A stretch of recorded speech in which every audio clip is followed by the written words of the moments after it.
E lo tama e ua whaawhetai. Ua sili lo ua lo whamai. Ua whaiaia u mata mawhai. Ta whaamanu ai nei. E ua whaawhetai. Ua whaamanu. Ua whai mauso Yesu. E ola iau e whaababau. Ta whaamanu ai nei. Se whina ngalo e awai. Ua whaia ia u mata mawhai. Ele o a uana o oe. Ta whaamanu ai nei. E ua whaawhetai. Ua whaamanu. Ua whai mauso Yesu. E ola iau e whaababau. Ta whaamanu ai nei. Le nei ta le toe whewhe ai. Aina walo whaia te oe. Mavala au e lo uta mai. Ta whaamanu ai nei. E ua whaawhetai. Ua whaamanu. Ua whai mauso Yesu. E ola iau e whaababau. Ta whaamanu ai nei. E ua whaawhetai. Ua whaamanu. Ua whai mauso Yesu.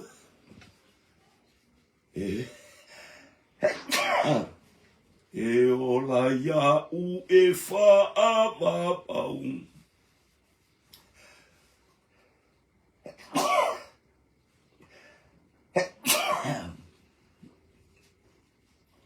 Ta whaamanu ai nei. Ni ia lava oiro mātou tumani nei vaenga o le afiafi. La ai oi vi inga pale oi vi inga. E te ofu i le vi inga e te la ei le vi inga. Mātou tatalo i la ufio. Ia mātou iei whukala me a lau whanau.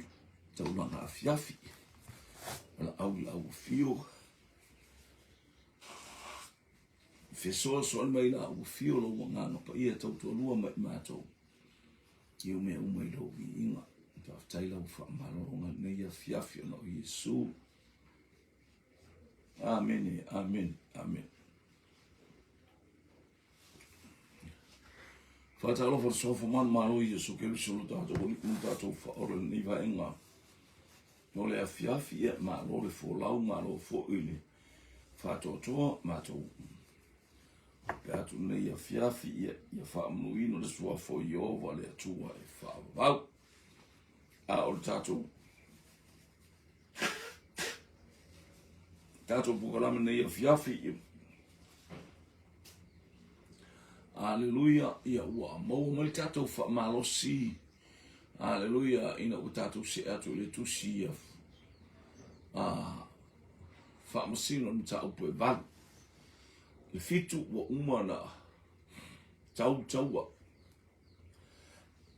ma tautia se taua e au whaatasi le atua marona atali i marona fine so se tasi o le atali i o le atua oe oa a whai au i tātou maneri o ia se whasanga tau man mano malo o ia e tikiti on mai le faitau fia miliona o le au tauna o mai le itu isa. A fia ai ma mitiana mai la tō mai amaleka. Aina matu a solo vi ma matu a so sola. Aisia. Sa ia ile atua i le loto e tasi. Ne nganga e tasi le mafofo. Ta pena ho tau o tatu tau ni. Au peng o tatu ni tau e le fa le tino e fa le nganga. Ai tatu te tau le manu malo. Tatu te o ma le fu o le manu malo. O le tau unga e manu malo. Ha bene. Tau te sisi le fu o le manu malo. E lia e le fu o le manu malo. Tata i solo a tato fu o le manu malo. O le taunu unga e manu malo, le anga e manu malo, le atua e ana le whanau o lo tau wina le tau. Li ia le li. Le la ua mai ni I ina ua. E tangata wa so sola mai tonga e o taitai. O taitai o nuu ia a maleka o mitiana. Masa sae lale o so sola ane, vai lale watu, vai le o. Haleluia. Fa pea la atu se tau o tau makitiona e lei o le atua lea ia ngatau. O le atua lea fa a tama soari ina le tau. O le atua le tau ngolona nu e tau ngolona tangata. Le fai tau fia miliona o ena tau fa fefe ma ia kitiona aya. Mumana ta watu ia ie le atua whaatarata le atua wha kitiona ia whapea le taua tuilunga ia savali loa ma whatino lo matautia lava le atua matautia lava le atua ele uo haleluia o sosola ia la fo no to sosola whapena satani mana au whalongo lo o tātou langina le vi ingo le atua vi ia le atua le tama, vi ia le atua le alo, vi ia tuia I lo tato wali. Haleluia, e ifu angelu I ate ia. O le malo, o le malo e mamalu tato te langi ina le vi inga e te mu satani mana au. Lale wasola atu ta lefi. Tama tele se sola. Haleluia. Leala ua o mai ua wala aulo, whaile au ahenga lau e wharaima. Ewa e sisi o mai le tūle I oritana poloka, mai le I oritana awane I saostas. Ia o le alal nana whai. O ta amilo ane I ori wahenga lea ia. O ta amilo ane I le pito lea I se sae ia e wharaima maanga ane I ai le whaingo le taua. Pupuni mai. A le tau fetule le whapea le asao a. Oka. Se tue whalong se o tō whaitau o tōle whai upu mulimuli a lea o le tau a kitiona na tau pe fitu al whai upu mulimuli a. Ona la tau maua ai lea o tamali I o mitiana. Haleluia. Ia se I o usaunga loso whase. Wa awina atu fo I e kitiona o sa vali le maunga umo e wharaima. O le si tu ai o le uso leo kitiona. O le uso manase o ai o Efraima. Whana o Iosefa, ne e whaia taua lea. Ne e ta ia taua lea.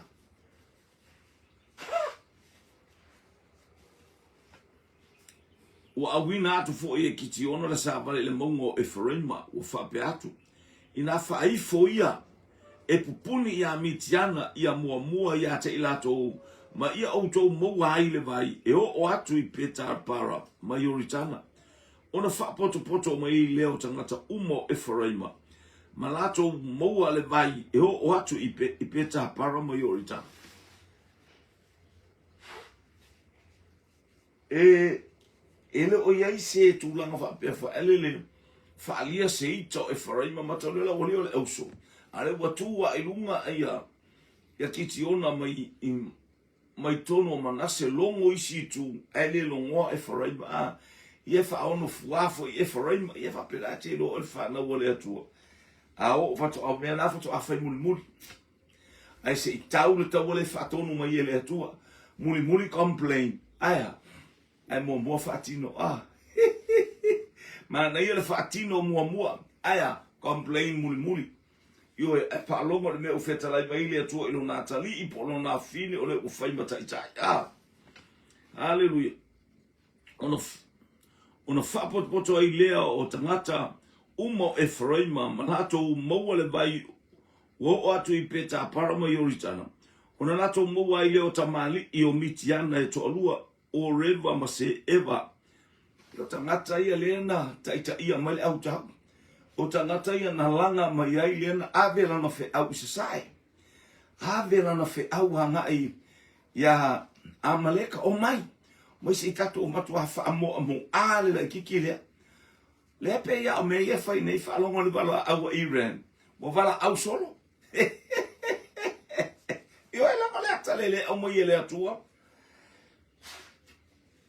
e to fa te pa ye tato le wo mo le wo fa longa mo ya la le tau pule ai ale au ai ngai tas matau le foi pe no fa ilo to amaleka etu punga ma ya e toma o e saulina a o Jakopo e auso Jakopo ma e sau fa na o tamitia o Israel wa e fa na ma ya Jakopo a o e sau e fa na ma ya Amaleka la le watu fo imitiana a o au ainga a toa yo fa na uma apro matangata mai sa sai matau fo yo apro amo e yela na fa na ya kentura tuli loale e apro amona na fanau I o mai tau te le no fatasi ma isa ako ai o mai o to o isa sa tau te o lai e atu lale no fo mai isa maeli a rapi a to isa maeli lale o atu lale no fo mai ai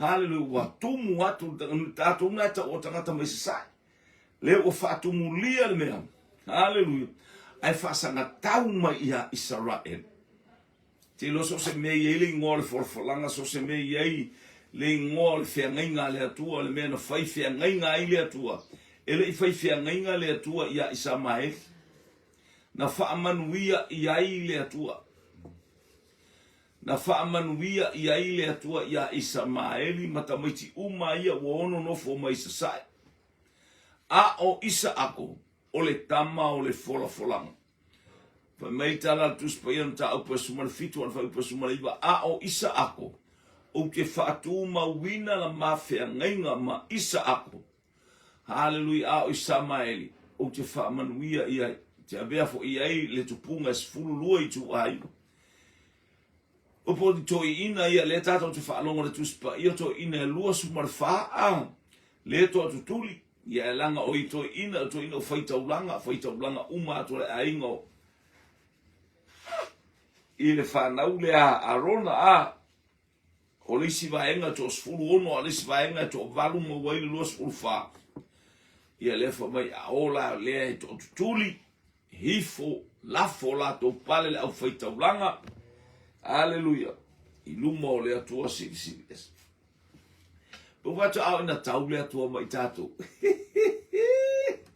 le taua lale ma le taua lale fai ma Amaleka amene le taua lale fai mai a Israelu ma Iran lale fio so fai wale no fole le Iran ai tilo ile fafanua pe lua se fulu ni Iran ni Israelu pe is over to foi fato a maua le numero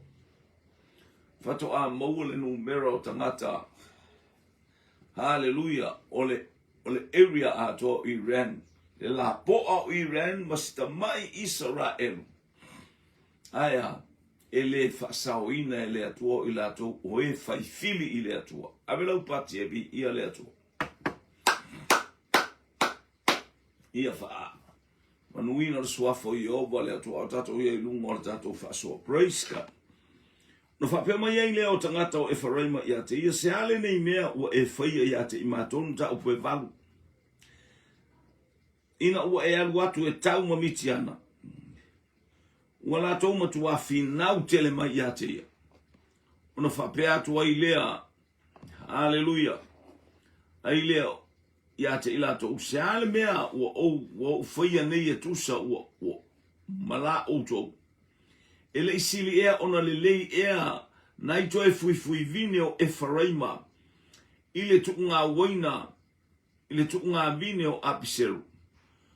Watu wina atu ele atua yo outoulima o tamali yo mitiana o reva mase eva.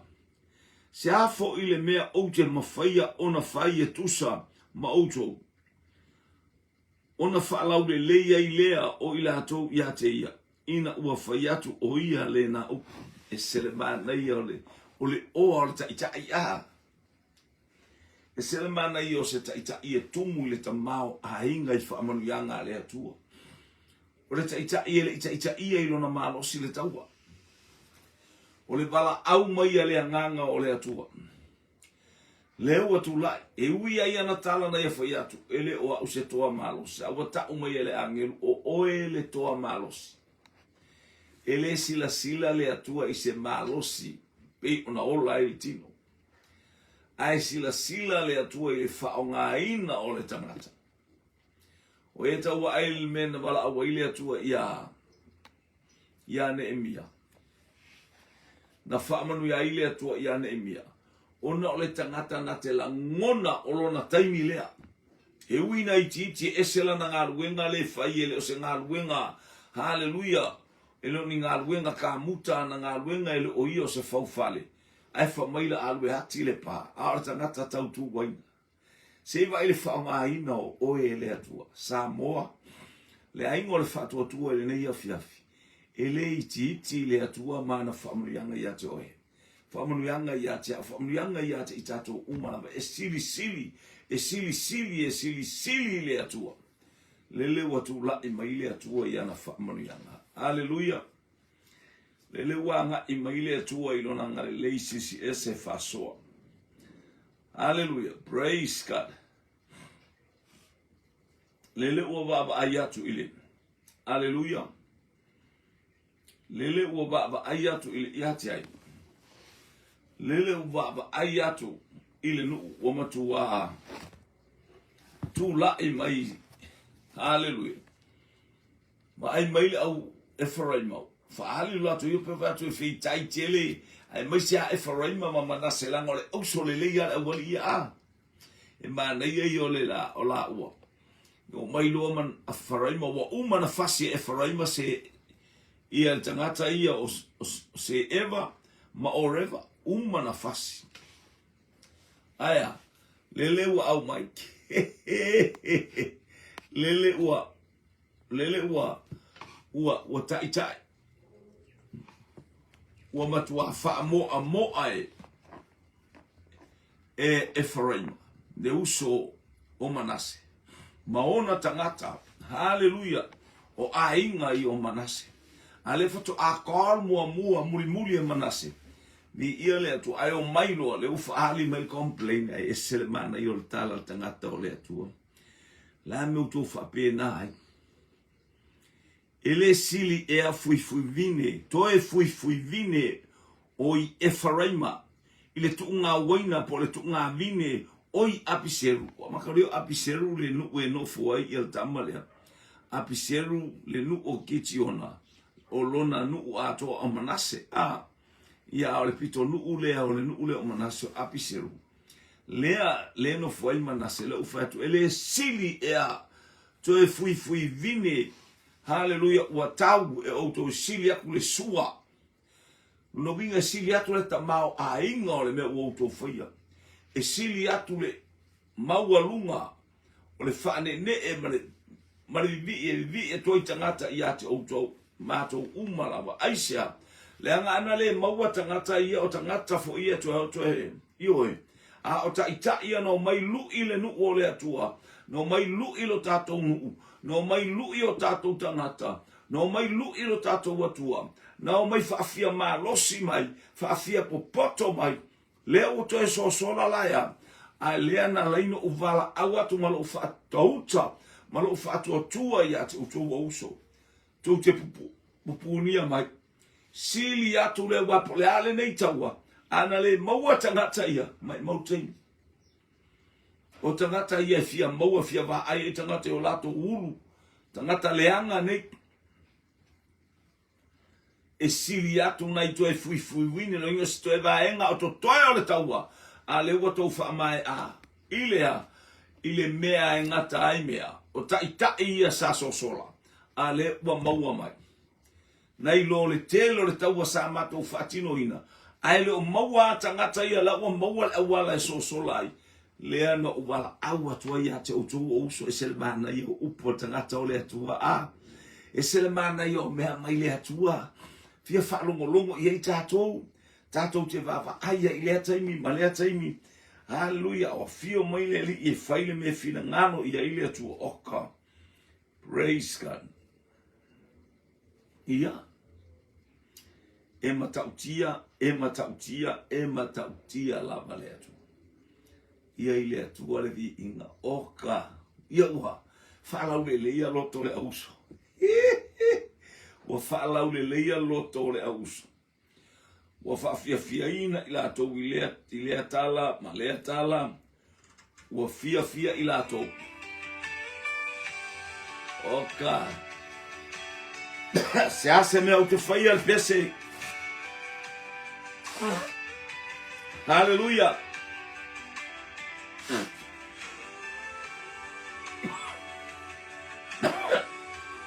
ke ase mea o te mawhaia te ase mea o te whaia le ai ana le ai le mele o tau whaia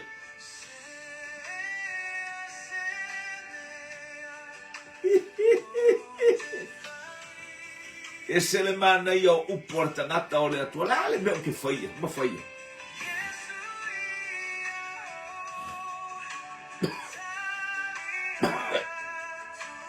la se mea o te tali atua ia te auto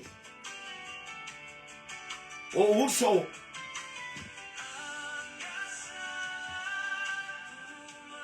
oka o nei mea uma na u whaatinoa e lea o ngā pe ana le maua tangata ia hallelujah awanga i mai tātou pesenga Famanu ya tule atua ya tu ele aingo le fatua tua. E fa pena le fa na wale atua. E yei teime. Hallelujah. E langa mai ai ia nisi manatu. Hallelujah. Manatu al tangatu e fa le nga ina lo matau tinga wa e fa le nga ina lo uso wa ele manatu mai lo uso. Wa ele manatu mai ya mato. Alo go se a ese be o te fai. O te tali atu ai Yesu e i mea matautia ua e saunia le ase ngā luenga mo tātou whai e ngā lulue ai ua whasi mate ua whasia awa re taua e ai e wharaima ua minita e wharaima i lea wha upunga o ta watu i ate i lato ona wha laule leia ai lea i lato i ate ia ina ua whai atu e ia le nā upu. Amene. Te lole toto Yesu ke riso. Ua tātou le leia i sa tātou tau. Tātou femisai. A o le toto Yesu ke riso. Lo tātou ali i malo tātou whaolo. Ua tātou le leia i. Lele ua awina atu. Fafia fianga i loto le nu. Mo fia le au tau moni. Wala ngona i o lato loto. Se tātou le mea la tātou fi nau atua isi o tātou uso. A lea ua tali mai. A e sole ua matua mata utia. Hallelujah. Ua atu ki tiona i yoritana.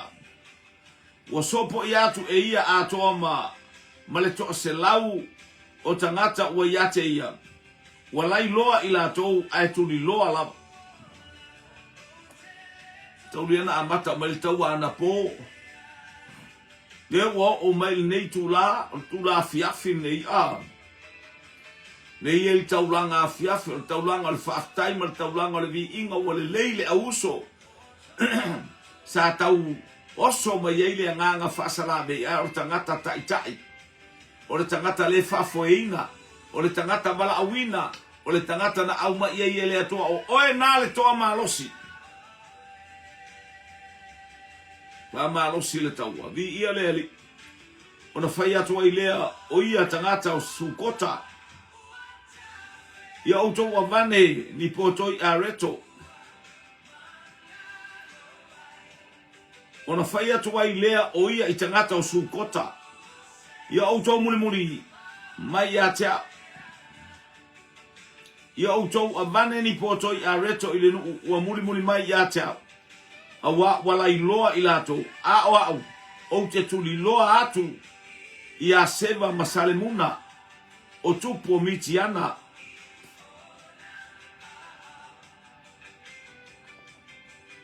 Lai ia o lai. Mana o ase ia whaamahe ala ngā ruenga. Finish the job. Finish doing the job. Whaamahe ala ngā ruenga. Lale mana o ia kiti ona se itulia matangata ia. Hallelujah, ona whai mai ai lea ia te ia tūkota ia outou. Ia outou o whai atu leo ona whaapea mai ai lea o ali o sūkota. Po ua e maua nei ea o seva masalemuna. Mātou te avatu ai mea ai ma au auna. Ona whaapea atu ai leo kiti ona atu ina mai e Jehova o seva masalemuna i loo lima. Ona ousolia ai leo outou o tau tino i la autui mai le vao ma mea tala. Ona alu ane ai lea. Ona alu ae. Walu ae ia na i lea mea. I Penieli. Wa whapea foi ona whai atu. Ia te ila tau. Hallelujah. Ona tali mai ai lea ia te o tangata o Penieli. E pei ona tali mai o tangata o Sukota. Ona whai atu ai lea o ia i tangata o Penieli. O whape atu pe a u whai a u fo i mai. Mai le manuia ona o solia lea o lena olo. Esele. Ele o fealo fani ia pito a. Leo ua mana oe, tu umailo lato utau au. Alo lo fa ase mea ai mare au tau ua mafatia. Ai ese alato utala ia fai mai. Ia leo tani atu tangata o lea tua. A ufo i mai male manuia le kuringa le ko alua lea. A fai au mai le atu e o li mantova aila le mea o te fai ia te utau. Sai kare kori o seva ma salemuna a toa manala i tūtau wa whaatasi mai la ua. Pese fulu afe ma afe lima. Na o i la tō wia o totoe o le i tūtaua uma a tangata mai se sae. A wana fasia tangata e whai pelu e se lau afe ma afe luas fu. Paui o tangata ia totoe se lau tangata. Praise God. Tangata ia totoe mai a awali ia le o sosola. Toe sosola mai nitiana. A leo mai matangata ia. Mai le whaitau fia ma fia o afe na fasia. I le taua e kiti ona. E wano vata te o le taua le atua. O ino o le taua le atua le tātou te iani. A whai o le taua le atua le tātou te taua. Le te tatalo ai mo Samoa. Le te tatalo ai mo le malo. Le tātou te tatalo ai. Hallelujah.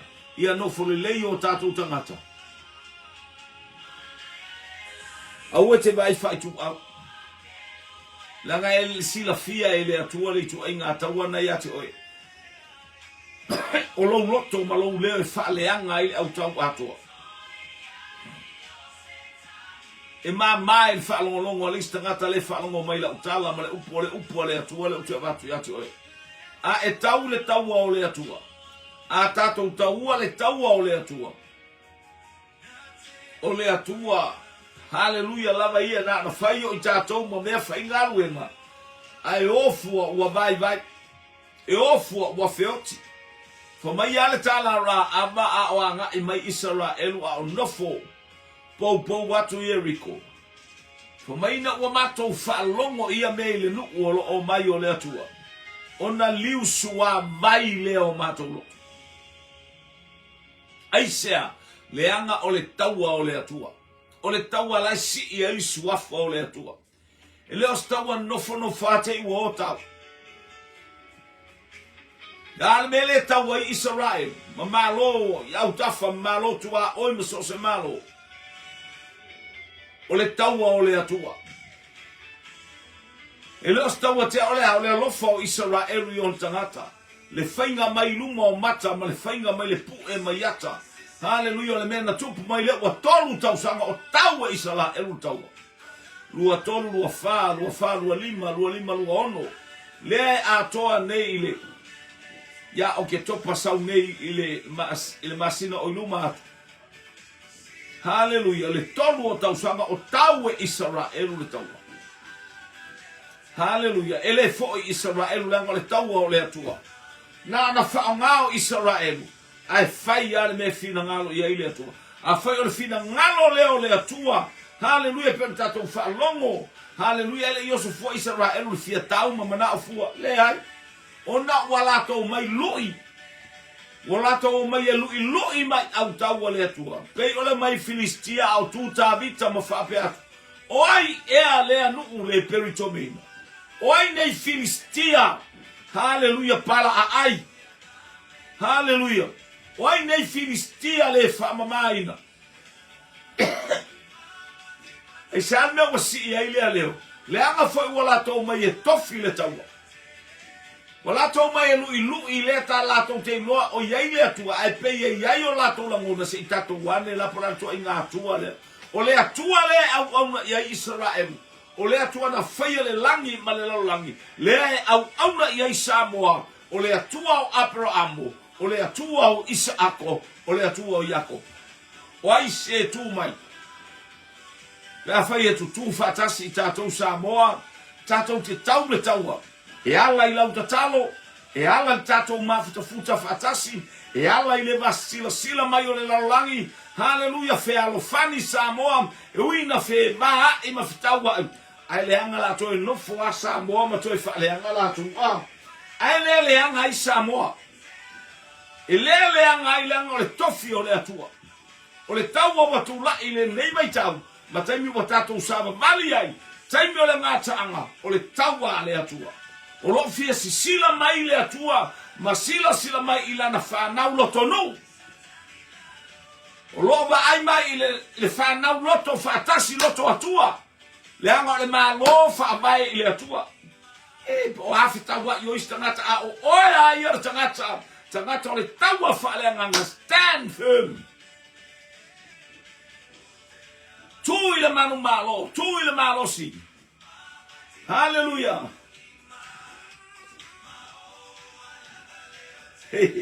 pesele sa humai tu pati o tato limo le ato le manu malo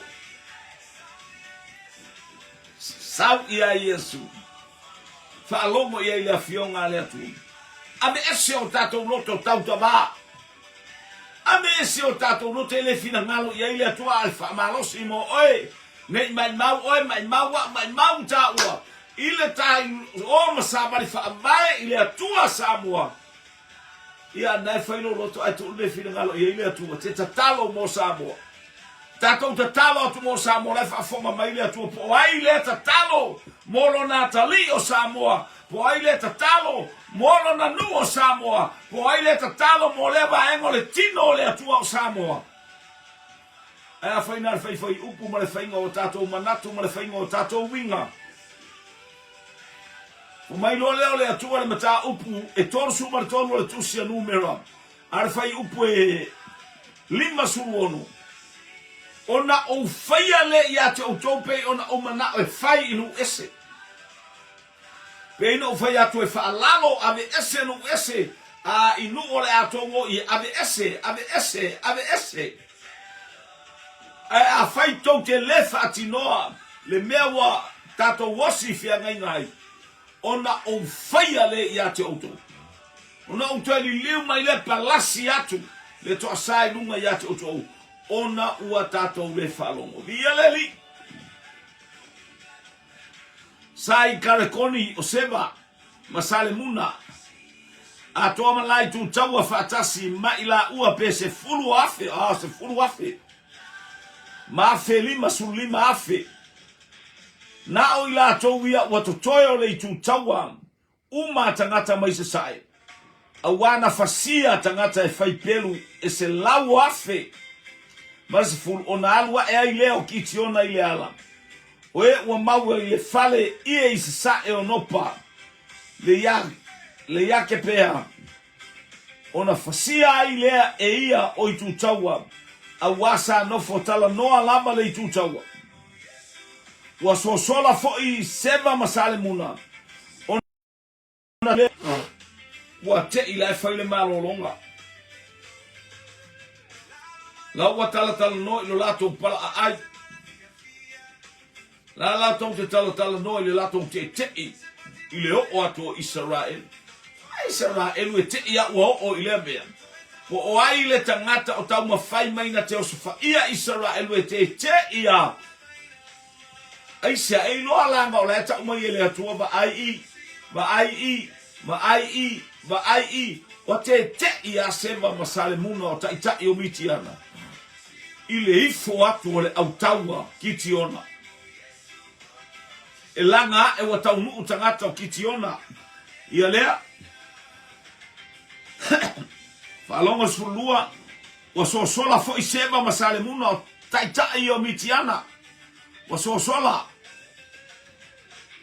Ona tuni loa atu lea o ia te ila ua. Wa ia maua lama o tupo mitiana. E to alua o seva masale muna. Wa ia whaanga te ina e. Wa ia whaanga e te ia le tūtaua uma. Wa makuanga peru, wa kiteke, wa fefefe. Sele mana i o le auma le atua a. E taunu atua matua le aise me mawhaia e nei taita.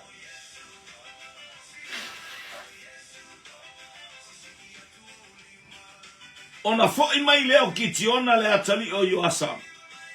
Mai le taua. Wa ui anea ia enga o Aresa. Ona maua lea e ia. Le tasi tau le lea o tangata sukota. Makau le wakauma ile ngu wa mio le anga. O le nu o Israel. O nu wa maua Israel. Lea na tapa ia se mea ai. Ona tusi ai lea ia te ia. Ia li o sukota. Maola tou toi ina. O tangata to fitu nga fulu man fitu. Waia fisili ia te ia. Ona tusi ai lea e ia te ia. Ia li o sukota maola tou toi ina. O tangata e fitu nga fulu man fitu. Ona alua tuai lea o ia tangata o sukota o whape atu whauta. O seva masale muna. Wa auto ta wemwa mai au. O whapea mai po ua maua nei o seva masale muna. Matou te avatu ai ni mea ai ma o tangata o walailua. Ona abe ai lea e ia o toi ina e lea ai. Ona abe ai lea e ia o toi ina o lea ai. Ona abe ai lea o ia o toi ina o lea ai. Mala autu itui. Mai le bao ma mea tala. Wa ia o ina ai tangata sukota. Ona solia lea e ia o le olo penieli. Ma ua fasioti i tangata o le ai. Matau lea onu uia sa le ai seanga le lei. Sa le ai seanga alofa. Au tangata Israel. Lea wa soli i lalo e kitiona. Hallelujah. Fa umatia fo i penieli. Hallelujah. Praise God.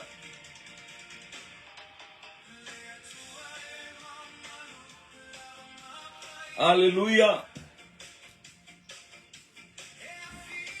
Ona Ona faya tua i leo seva masale muna pen tangata fape fea na auto fasiotia i tapora. Ona lafa i maya i lea e pei o oe a faapea foi i latou e taitasi ma aulelei e pei ni alo se tupu.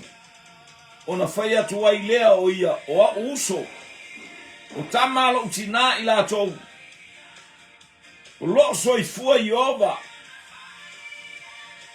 ana o lua faolaina i latou po ua ou fasio wa ou le fasio tia o lua ia leli wa ia i le taua le wa fisili atu ile awalia au fisili mai le awalia be fape i tangata no utou fasio tia efa mai pe atu ia kiti ona o uso tonu wa tangata na a lea ua lua fao o ai le leanga ia o le afa pea fo ona fao o ia te o lua Samoa lo wa inga o tato ia inunga o le taua fa leanga o le taua o le manu malo ke riso le taua o tato iai o le taua haleluya e fa leanga e le fa le tini o le tato taua haleluya e tau mai satani ala ese fana mai e ui mai tangata haleluya o le anga mafau fa le tonu o la to volanga aya fatu lai o ele atua fatu lai a ele atua o i tato e manu malo ile tau pene fatu lai o keriso mare au apostolo haleluya wa fio keriso e fa peane lana au apostolo mai nao yo to faya nu uma maso papa ti so atu suafo le atua le tamale atua le alo male atua le nganga paia haleluya o le manu malo keriso i lungo le sataulo ua o tatou manu malo ai haleluya vi ia le ali anga le leile atua ia te oe haleluya le tangata tau manu malo le tangata tau malo si au ala ia ile atua ia upole nei pese pe ana faile sataulo o haleluya famanu yele atua le nei afiafi le polo kalame le fanau le atua taulaga afiafi haleluya o tato ia ile taua tato le feloto ai ai tato te faso ai tato te mulu au foi haleluya fa mai o le taulongolongo e tupu ai le fato atua haleluya pe ana le ai le sataulo keriso fa Yesu i lo sataulo fa mea uma o e laba na e fa wa o ya te imato le taua ele o le tino a o le anganga o le taua fa le anganga matou te saili atua ia te oe le aunoa fa manuia mai nei afiafi le pokala me lau whanau ona o Yesu ia ele manuia ia ele pa ia lau fio i mea uma fo i le vi inga ia te oe le atua le tama le atua le alo le atua le anganga pa ia fa manuia u tangata ile nei afiafi ona o Yesu amen. To God be the glory forever and ever. Amen. Man we are out mai le tua.